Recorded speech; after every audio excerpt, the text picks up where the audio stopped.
My name is Mike.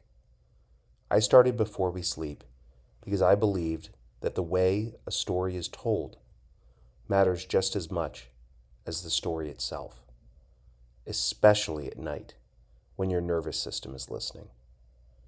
Before I tell you how we built this, I want to tell you why sleep deserves this kind of care in the first place.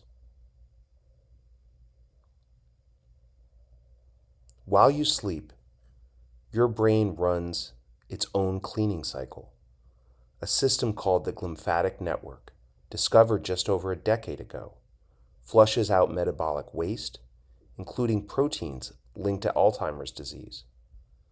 This process is almost entirely inactive when you're awake. Sleep isn't downtime, it's maintenance. Poor sleep doesn't just make you tired.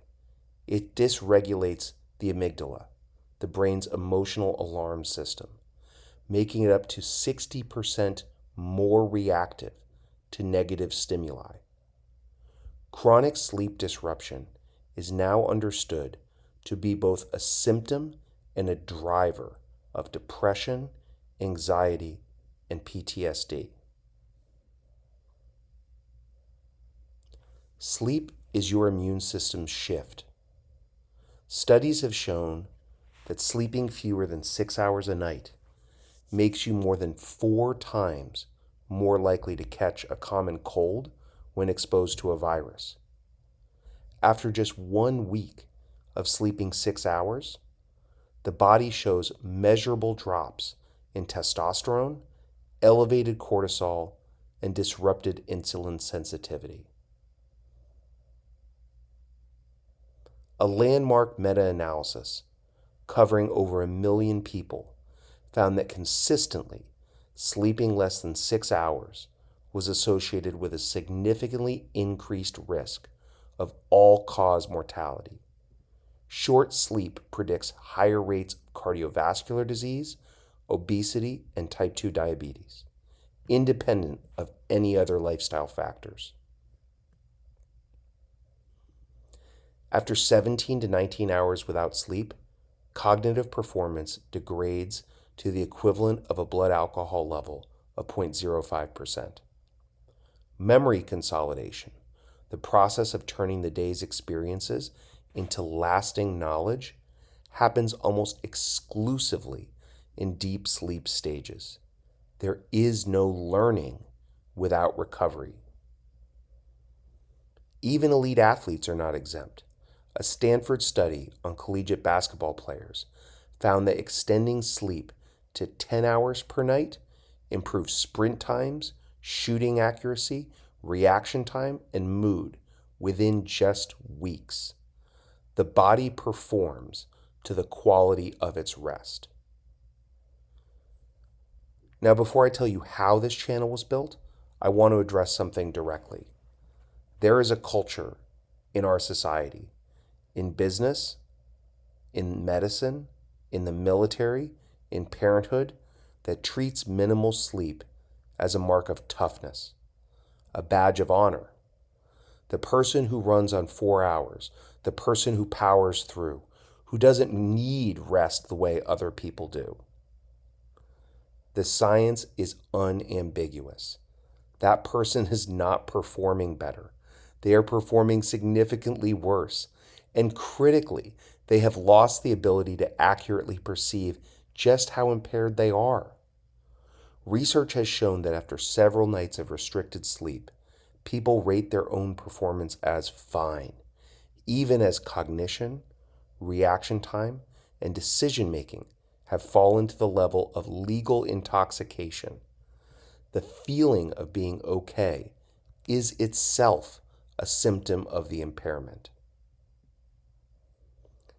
And I want to be clear about something, because this truly matters.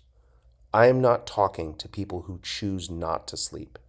I am talking to people who cannot, not fully, not always. If your job, your family, a newborn, a stressful chapter of your life, if any of that is limiting the hours available to you right now, that is real. That is life. You are not failing at sleep, you are navigating something truly hard.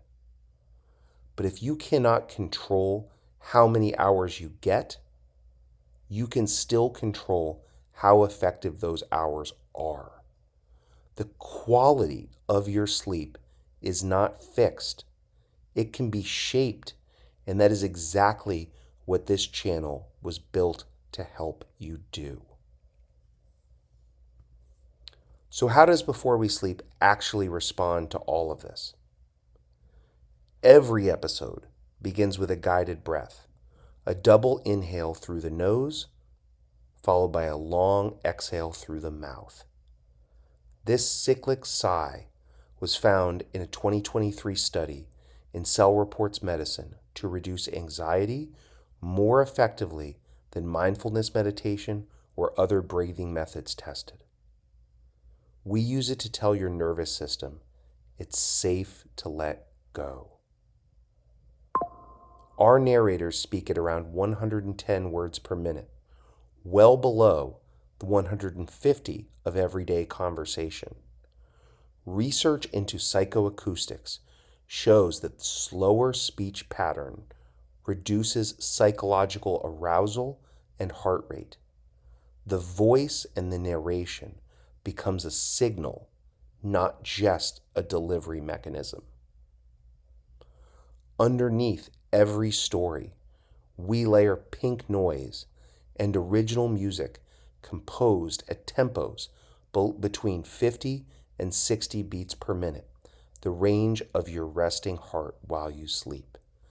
Pink noise has been shown to enhance slow wave sleep and improve memory consolidation overnight scientifically. Every sound in these episodes has a reason. We built this channel on a simple conviction that rest is something you can learn, and that a story told right is one of the oldest and most human tools for finding it. The science gave us the structure, and the stories will do the rest. Our lamp will stay on until you're ready. Good night.